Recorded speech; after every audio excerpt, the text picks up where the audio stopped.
하나님 말씀 로마서 7장 1절에서 6절까지 말씀 교독하겠습니다. 로마서 7장 1절에서 6절. 오늘은 11월 21일 금요일 아침입니다. 11월 21일자 본문 로마서 7장 1절에서 6절까지 말씀 교독합니다.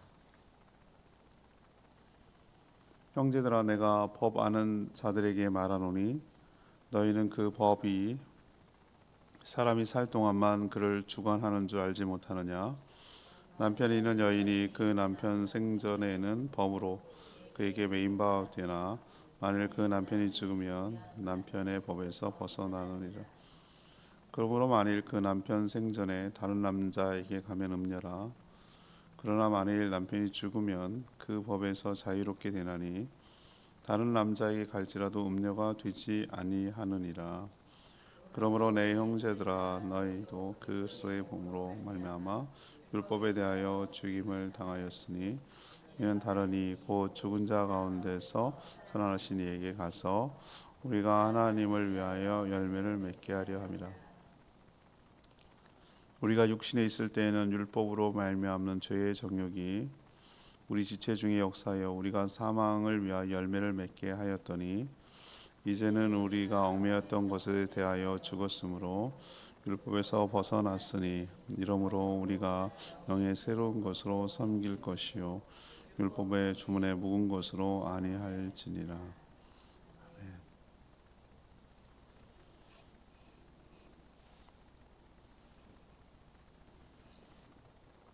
예수 믿기 전후 율법과 성령, 이것을 대조해서 결혼에 비유해 가지고 지금 오늘 설명하고 있어요. 남편이는 여인, 결혼한 여인이라고 해도 남편과 사별하면 죽으면 재혼해도 문제가 되지 않습니다. 그 뭐 옛날이나 지금이나 똑같습니다. 뭐 사별까지 안 해도 정식으로 이혼을 해도 결혼을 해도 문제가 되지를 않습니다. 이걸 이제 빗댄 거죠. 예수 그리스도와 함께 죽어서 율법에서 해방되었다는 것입니다. 그것이 남편이 죽었다라는 것을 그렇게 비유하는 것이죠. 그러면 더 이상 이제 사망을 위한 열매가 아니라 하나님을 위한 열매를 맺게 하려고 그렇게 한 것이니까 성도는 열매인 얽매인 것에서 성도는 이제 더 이상 십자가에서 율법이 죽고 남편이 죽었으므로 거기 얽매일 필요 없이 율법에서 벗어났으니 새 영, 성령으로 섬기며 살아야 할 것을 촉구하는 내용이 오늘 본문 내용이 되겠습니다. 오늘 질문은 거듭난 성도는 어떻게 살아가야 합니까? 거듭난 성도는 어떻게 살아가야 합니까? 이것이 이제 오늘 질문이 되겠어요. 먼저 1절에서 3절까지가 일문단인데요. 율법에서 해방되어 자유를 얻게 되었음을 알아야 합니다. 율법에서 해방되어 자유를 얻게 되었음을 알아야 합니다. 사도 바울은 성도가 예수 그리스도를 믿어서 거듭나기 전과 후의 삶에 어떤 차이가 있는지, 어떤 변화를 가져와야 되는지 그 당시 문화, 일상적으로 충분히 이해할 수 있는 결혼 제도를 통해서 지금 비유로 설명하고 있어요. 예수님도 일상의 것을 비유로 해서 그 진리의 진수를 잘 이해시키고 납득을 시키고 설득을 했거든요. 사도 바울도 지금 결혼을 통해서 율법과 성령, 새사람과 옛사람과 새사람 이런 것을 지금 설명하는 거예요. 남편이 있는 여인, 결혼한 여인이죠. 남편이 살아있는 동안에는 남편에게 매여 있다 이런 표현을 써요. 우리 지금 현재의 문화와 당시 문화를 그냥 동급으로 생각하고 똑같이 여기면 안 돼요. 우리도 불과 한 200년 조선시대에는 철저하게 여성이 지금도 많이 부족하지만 여성 인권이 철저하게 남성 중심으로 매여 있어서 가부장제도죠. 태어나면 여성으로 태어나면은 1차적으로는 아버지에게, 맞죠? 그다음에 2차적으로 결혼하면은 남편에게, 그리고 남편이 죽거나 뭐 그러면은 아들에게, 이런 식으로 매여 있어. 그 당시도 아마 그랬던 것으로 보여요. 매여 있다는 것은 거기에 속해 있고 그 영향권 아래에 있다, 이런 의미겠죠.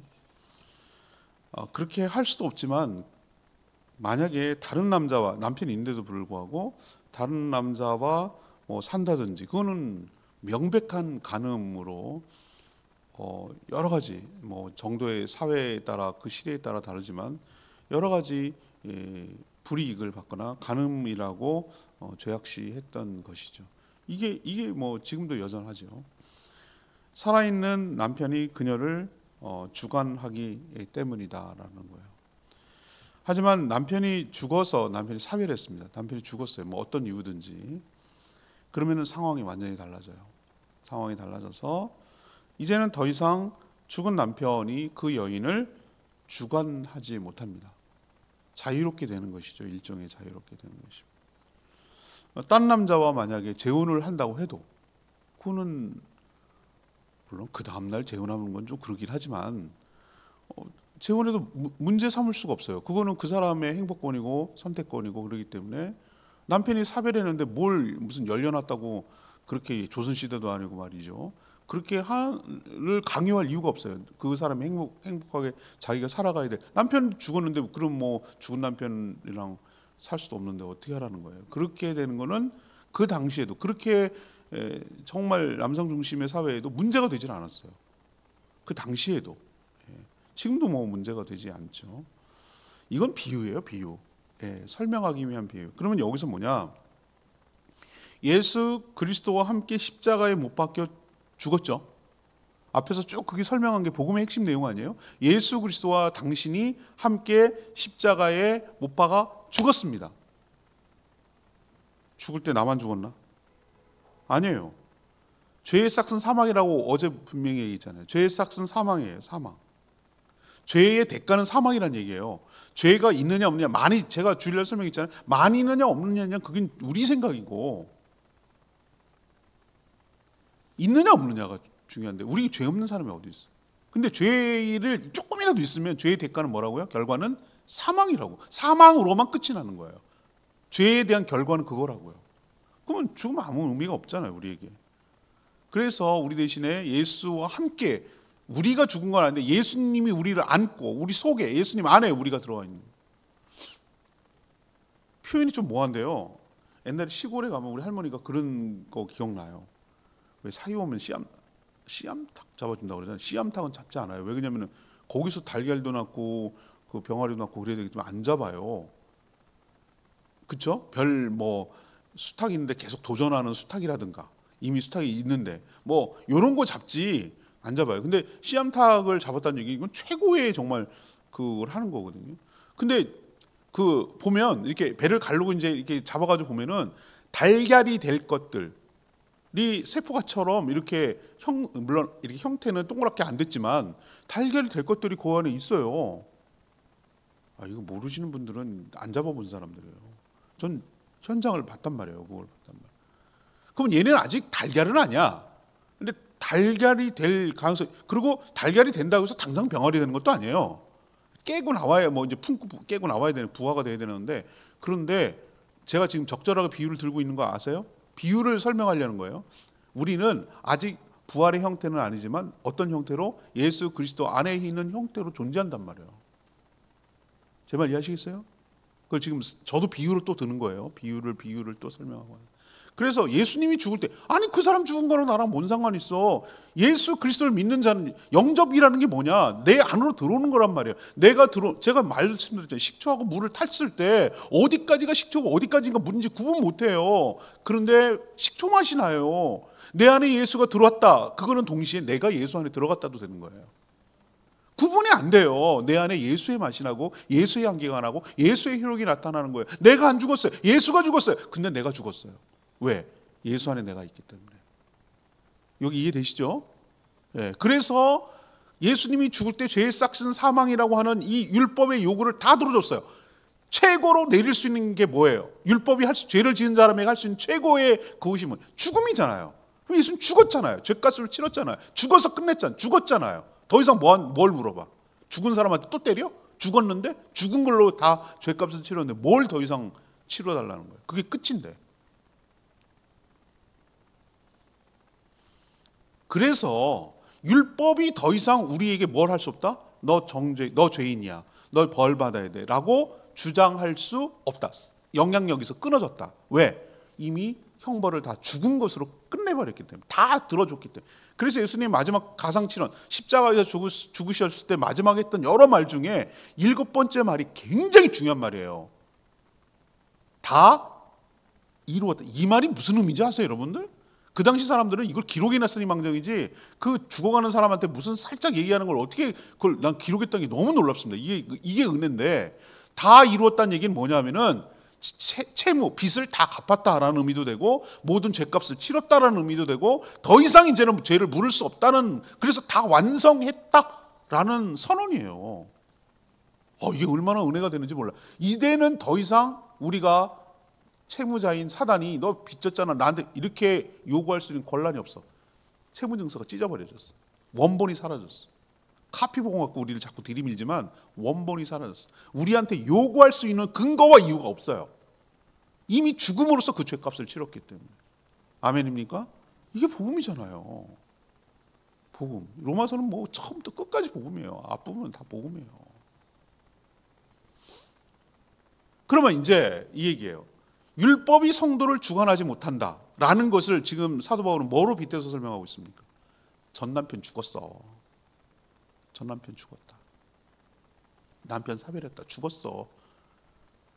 하도 안 죽으니까 병원에, 그 농담이잖아요. 농담. 병원에 입원해가지고 했는데 남편이 막 영화실로 가고 있는데 팔이 뚝 이렇게 나와가지고 하더래요. 그래서 부인이 뭐라고 그랬어요?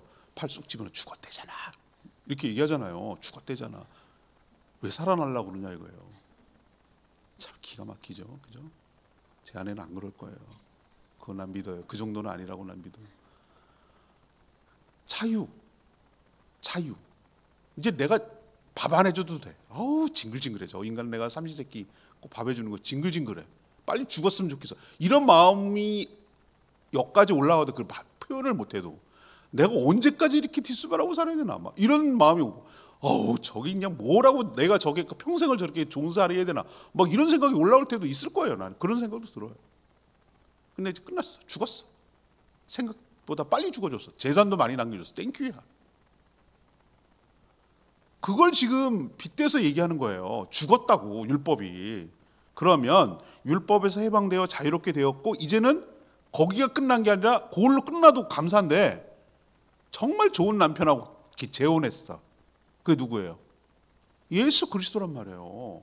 전 남편하고는 비교도 할 수 없는. 전 남편은 어제 김익태 장로님 자기 아내한테 그 간증하는데 너무 은혜가 돼가지고 참 자기 아내 율법적으로 그게 못이 뭐냐 막 그리고 뭐 먹으면 왜 기름이 낀 거 먹냐 하도 잔소리해가지고 그냥 아내가 너무 눈물을 속상해가지고 그러고 살았다 하잖아.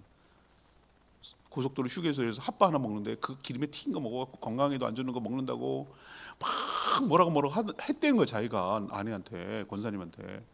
그래갖고 그 권사님 너무너무 화가 나고 눈물을 흘리면서 핫바를 쓰레기통에 버렸대잖아요. 지는 맨날 옛날에 술도 먹고 담배도 먹고 다 짜먹어놓고 나보고 이거 먹는다고 뭐라 한다고 그 말을 하더래요 나중에. 그래서 자기가 너무 막 미안했다는 거예요. 율법이 그래. 너 이거 하지 마, 저거 하지 마, 이거 하지 마. 네가 틀렸어. 너가 문제라니까 이거를. 그게 죽었어. 이제 그 남편 죽었다고. 근데 예수 그리스도는 다 그걸 사랑으로 포용하고 피로를 채우고 전 남편하고는 완전히 비교돼요. 실감 나지 않아요? 제가 지금 설명하는 거? 복음은 이렇게 은혜예요. 자, 그래서 현재 지금 성도의 상태가 어떻다? 지금 이런 상태란 말이에요. 전 남편하고 죽었고 좋은 새 남편하고 결혼한 상태다. 그럼 그걸 인식하고 살아야 되잖아요. 근데 왜 옛날 얘기하고 그러냐고요. 근데 중요한 것은 거듭나지 않으면 이런 현상이 안 일어난다. 거듭나지 않으면 예수 그리스도와 함께 연합하여 죽고 예수와 함께 살지 않으면 이런 효력을 볼 수 없다. 그래서 거듭나는 게 중요하고 믿는 것이 중요하고 영접하는 게 중요하고 새로운 피조물이 되는 게 이렇게 중요하다. 아니면 여전히 전 남편 살아있다. 거기에 영향을 받는다. 이것을 우리에게 가르쳐주고 있는 줄 압니다. 두 번째 4절 5절 말씀은 사망을 위한 열매가 아닌 주님을 위한 열매를 맺어야 된다. 지금 오늘 질문은 뭐예요? 거듭난 성도는 뭐 어떻게 살아야 되냐? 일단 알아야 돼. 율법에 세방돼서 자유 얻게 됐다는 걸 나가 인식, 내 정체성과 내 상태를 정확하게 인식하는 게 중요하고, 두 번째는 이제는 그렇다면, 인식했다면 사망을 위한 열매가 아니라 주를 위한 열매를 맺고 살아야 된다. 이 얘기. 이거 열매를 맺는다. 이것도 비유예요, 비유. 하나님은 왜 그리스도를 이 땅에 보내셔서 십자가에 못 박혀 죽게 하셨을까? 율법의 주관 아래 신음하며 죄를 짓고 살아가는 자들을 구원하기 위해서 그래요. 율법이 주관할 때는 행하는 모든 것들이 사망을 위한 열매예요. 하는 짓이 모두 다, 아니 맨날 하는 짓이 그렇지 뭐, 독사는 물고 다니는 게 전부 다 독만 뿜고 다니는 거고, 그렇지 않아요? 그죠? 하는 잿덩어리인 걸 뭐, 잿덩어리. 그래서 움직일 때마다 오염시키는 걸 뭘. 너 가만히 있어, 가만히 있어. 애들 막 진짜 멍청해가지고 막 밖에서 막 흙탕물 치켜가지고 이러고 오면 움직이면 움직일수록 이거는 오염시키는 거예요. 난리가 나는 거예요. 우리가 그렇다고. 죄를 지은 사람, 죄인은 움직이고 하는 짓거리마다 다 오염시키고 죄를 짓게 만들고 또 그냥 난장판을 더 하면 할수록, 살면 살수록 죄를 더 양산하는 거예요. 그러나 이제 예수 그리스도와 함께 연합해서 뭐예요? 십자가에서 죄에 대해서 죽었어요. 이제는 율법이 아니라 누가 이제 주관합니까? 새 남편의 영인 예수 그리스도 연합했다고 그랬어요. 새 남편의 영인 성령이 그 사람을 뭐 하는 거예요? 주관한다. 전에는 율법이 주관을 했는데 성령이 주관합니다. 성령은 거듭난 성도들을 어떻게 인도하는가? 사망을 위한 열매가 아니라 하나님을 위한 열매를 맺고 살도록 뭐 한다고요? 가르치고 인도하고 보듬어주고 챙겨준단 말이죠. 율법의 주관 아래 있을 때는 더욱 거룩해지는 것이 아니라 어떻습니까? 죄의 정욕의 몸에서 역사하여 더 많은 죄를 짓고 살아간다면, 이제는 전과는 완전히 달라졌는데 성도는 이제는 부끄러운 죄악의 열매를 맺고 살아갈 것이 아니라 하나님을 위한 거룩한 열매, 곧 거룩한 삶을 살아가야 될 줄 믿습니다. 이게 하나님이 바라시는 거고, 우리가 핏값을 치러가지고 그 엄청난 대가를 치르고 하나님이 기대하시는 바가 이거라고요. 내가 너무 불쌍하고 그래서 널 끄집어내줬으니 이제는 전과는 다른 삶을 살아라. 우리 보면 가끔 동물 나오잖아요. 길거리 고양이 막 죽을 것 같은 거 살아났더니만 아유 얼마나 그냥 행복하게 그 집에서 사는지 몰라요. 죽은 새를 갖다가, 새인데 나중에 뭔 새인지도 모르고 새끼 새를 갖다가 거두고 그냥 우유 젖 먹이고 막 고기 먹여가면서 이렇게 했더니 아이고 나중에 튼실해져가지고 그렇게 주인을 따라요. 세상에 그런 거 보면은 막 감동적이다. 눈물이 나요 정말. 그거 보면은 전과는 다른 삶을 사는 거예요. 전과는 그 길고양이의 삶을 청산하고 이제는 정말 주인의 사랑받는 그렇게 반려묘로 살아가는 거예요. 그걸 기대하는 거예요. 그런 것을 기대하고 주인이 어떻게 했죠? 거두고 죽을 걸 거둬주고 챙기고 치료해주고 먹이고 입히고 재우고 이렇게 해서 한 거에 이걸 기대하는 거예요. 우리는 자꾸 배신하려고 해요. 하나님께서 우리가 기대하는 게 뭐예요? 이제는 죄악 가운데서 청산하고 이제는 너에게 복이 되는 거룩한 삶을 살아서 하나님이 약속한 그 복을 받아 누리며 살아. 이제 행복하게 옛날 삶 계속 반복하지 말고 그걸 기대하는 것이 내 꼬봉이 돼갖고 너 내일 이게 하나님께서 원하시는 걸까요? 이걸 자꾸 사단이 오해한다니까. 야 거기 가면 좋을 것 같아? 거기도 더 힘들어. 걔는 너 여우 피하려다 호랑이 되는 거야. 이런 식으로 우리 사단을 속인다고요. 아니에요. 하나님과 정과 달라요. 하나님은 우리를 자유롭게 하시는 분이에요. 우리가 자원해서 스스로 기쁜 마음으로 감사한 마음으로 은혜에 보답하려고 하는 마음으로 자발적으로 그렇게 주님의 기쁨으로 살기를 바라는 것이지, 우리가 행복하기를 바라시는 것이지 우리한테 뭘 기대하는 게 아니란 말이야. 하나님 뭐가 아쉬워갖고 하나님 우리한테 기대하겠어요. 우리 자녀에게 난 그런 분들 보면 나한테 노대책처럼 얘기하는 거 되게 난 이상하게 생각해. 처음부터 그랬어요. 나는 자녀에게 뭘 아니요. 자녀가 행복하게 잘 살아가는 걸 보는 게 부모의 보상이에요. 하나님 우리가 구원받아서 자유롭게 행복하게 살아가는 것 자체가 하나님은 창조주로서 보상이에요. 그 기쁨 아시겠어요? 그걸 하나님 원하시는 걸 잘 깨닫고 우리도 그렇게 거룩하게 죄악의 열매가 아니라 거룩한 열매를 맺고 살아가는, 그게 거듭난 성도의 살아갈 삶일 줄로 압니다. 마지막 세 번째는 6절. 묵은 율법 조문에 매이지 말고 새 영으로 살아야 된다.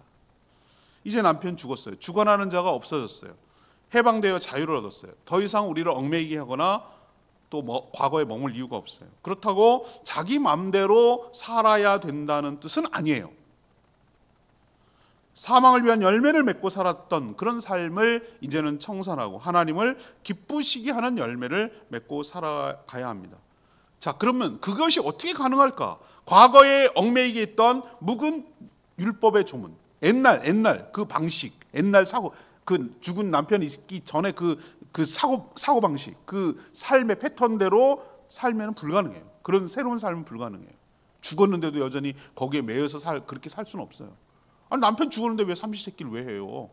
안치밥 안 차려도 돼요. 자기 먹고 싶을 때 먹으면 돼요. 아마 우리 어머니 그러실걸 지금. 자유롭게 본인이 드시고 싶을 때 드시고 뭐 수영하고 싶으면 그러실걸. 그렇지 않아요? 왜 옛날대로 그대로 살아? 자기 자유롭게 살면 되는 것이. 자, 그러면 새로운 방법으로 산다는 게 뭘까? 그거는 바로 영의 새로운 것으로 섬겨야 된다고 오늘 얘기하고 있어요. 영의 새로운 것이 뭐냐? 성령의 새로운 방법대로 살아야 된다는 뜻이에요. 성령님은 성도 내면에 계셔요. 예수님의 약속대로 가르쳐 주신 말씀이 생각나게 해주신다고 그랬어요. 성령님이 생각나게 해주신다고 그랬어요. 갑자기 우리가 어떤 일을 살아가는데 말씀이 떠오르는 거, 그건 성령의 역사입니다, 여러분. 나는 그걸 기억해낼 기억력이 없는 사람이에요. 그거 인정하셔야 돼요. 잠복해 있는 거예요, 말씀이. 그런데 갑자기 어떤 일을 결정하려고 그러거나 어떤 일을 할 때 말씀이 떠오르고 나를 사로잡을 때 성령이 여러분 깨우쳐 주는 거예요.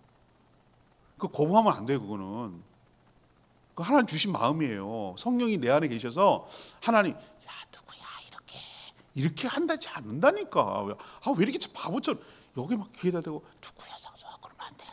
이런 게 아니라, 나는 그런 생각 안 하고 있었는데 갑자기 불현듯이 그 마음이 쑥 들어오는데 그게 말씀과 함께 와. 말씀과 함께 와요. 근데 말씀과 함께 자꾸 곱씹어보고 생각해 보니까 그게 맞는 것 같고, 그렇게 한 주님이 기뻐하실 것 같고, 그 마음이 힘들지만 그게 편한 것 같아. 그러면 자꾸 깨우쳐 주는 거예요. 성령께서 여러분들을 그렇게 살라고 알려주는 거예요. 지금 시그널을 보내는 거예요. 근데 고집 부리고 말이야 하던 대로 하고 그냥 내 지르고 그냥 이러면 안 돼요. 그거는 자꾸 육신의 선택을 하는, 그 성령의 음성을 듣고 그 말씀대로 주시는 말씀 마음대로 그렇게 살아가는 게 바로, 그게 율법 조문이 아니라 새 영대로 살아가는 거예요. 죄를 책망하기도 해요. 어떨 때는 성령께서 그건 아니지 왜 그렇게 살아? 라고 우리에게 마음의 아픔을 주고 찔림을 줘요. 이것도 성령께서 우리에게 주시는 거예요. 그리고 또 어떻게 해야 바른 길이고 의의 길이고 옳은 길인지에 대해서 또 지혜를 주시기도 해요. 성령님 우리를 이끌어 가신 게 여러분 얼마나 감사합니까? 자유를 줬어. 해방을 줬어요. 근데 내 마음대로 살려고 하면 우린 못 살아요. 그런 능력이 안 돼요. 또 옛날로 돌아갈걸? 하던 대로 살걸요? 그래서 성령의 인도함을 따라요. 율법은 도저히 할 수 없는 일들을 성령께서는 하시잖아요. 어저께 김희태 장로님 정말 그 이재모 피자 장로님 너무 은혜로워요. 너무 은혜돼. 자기 아버지가 3살 때 자기 버렸대요. 평생 원한으로 사는 거야. 창세기 45장 요셉이 자기 팔아먹은 형한테 고백하는 말. 형들이 판 게 아니고 하나님이 팔아서 우리 민족을 구원하기 위해서 날 여기 먼저 보냈다고. 그걸 깨달았게 됐을 때 용서가 가능하다는 이거지. 아버지가 3살 때 우리 버린 거 그건 속상한 일이지만, 그렇기 때문에 내가 예수를 믿게 되고 알게 되고 더 하나님 의지하게 되고 한 것이 오히려 그게 됐다. 그래서 아버지 용서할 마음이 생겨가지고 수소문해가지고 아버지 찾아서 용서했대잖아요. 나 그 말 듣는데 이야 대단한 거예요. 성령에 사로잡힌 사람이에요. 이제 뭐 피자 많이 팔아주세요. 난 팔아줘야 되고 수익금 다 제주를 위해서 쓰는 거예요. 우리가 성령을 근심하게 하지 말고 그 이끄심에 순종하며 살아가는 저와 여러분 되기를 소망합니다. 오늘 레마의 말씀의 6절 아까 끝절이잖아요. 이제는 우리가 얽매였던 것에 대하여 죽었으므로 율법에서 벗어났으니 이러므로 우리가 영의 새로운 것을 섬길 것이요 율법 조문에 묵은 것으로 아니할지니라. 은혜가 됩니다. 로마서는 전체가 다 요절이 요절. 죄의 삭은 사망이고 죄를 지으면은 죽어야 돼요. 죄를 지은 우리가 죽으면 그것은 당연한데 그건 무슨 소망이겠어요. 죽으면 끝났는데. 그런데 예수 그리스도께서 통해서 놀라운 반전이 일어났죠. 예수 그리스도께서 대신 죽어 우리가 죽는 것과 같게 하셨어요. 그래서 죄와 사망 율법에서 벗어나게 했죠. 이제는 자유롭지만 그 자유를 가지고 마음대로 살 것이 아니라 성령의 인도를 따라 하늘에 속한 선한 열매를 맺어가며 살아가기를 바라는 것, 그 대가를 치른 이유이기도 하고 목적이기도 합니다.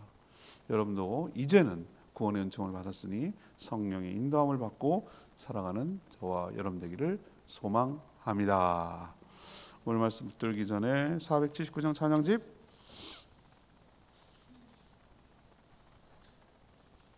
오직 주의 사랑에 매여 479장 우리 부르고 기도하는 시간. 오직 주의 사랑에 매여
사망을 위한 것이 아니라 주를 위한 열매를 맺고 살아야 되며 성령의 인도함을 받고 살아야 된다.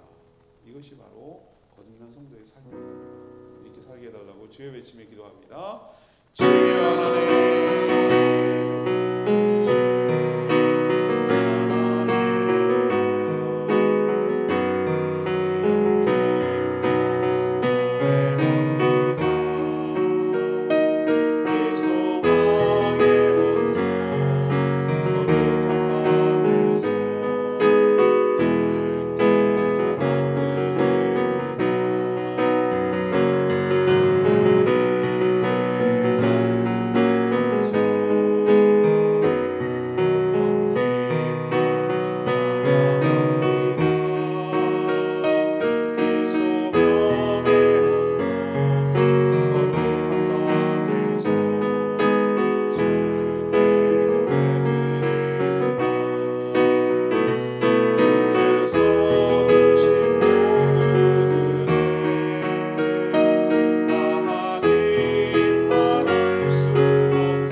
십자가의 대속의 죽으심으로 우리가 할 수 없는 일을 이루셨습니다.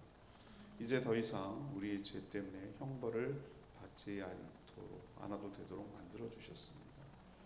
이제 우리를 얽매였던 율법에서 해방되어 자유롭게 되었으니 이제부터는 묵은 조문이 아닌 성령을 따라 살아가게 하여 주시옵소서. 사망의 열매를 맺고 살 것이 아니라 하나님을 위한 열매를 맺고 살아가게 하여 주시옵소서. 성령께서 내 안에서 역사하실 때 거스르지 않게 하시고 가르쳐 주시는 대로 깨닫고 인도하시는 대로 순종하며 살아가게 하여 주시옵소서. 오늘도 강건한 기도 들어주시고 어린이들 대상으로 전도할 때 은혜가 있게 하시고 많은 어린이들이 교회를 좋아하고 올 수 있도록 은혜 베풀어 주시고 나중에 예수 그리스도를 믿는데 중요한 씨앗이 되게 하여 주시옵소서. 이제 단일 기도가 오늘로 마치는데 받은 은혜 잊지 않게 하여 주시고 받은 은혜대로 살아가는 저희 모두가 되게 하여 주시옵소서. 올해도 얼마 남지 않았는데 잘 마무리하고 또 성탄 준비도 잘 할 수 있도록 은혜를 베풀어 주시옵소서. 주님 손에 모든 것 맡기옵고 예수 그리스도의 이름으로 축복하며 기도합니다. 아멘. 오늘 하루도 주의 은혜 가운데 살아가는 복된 하루 되기를 축복합니다. 네, 충분히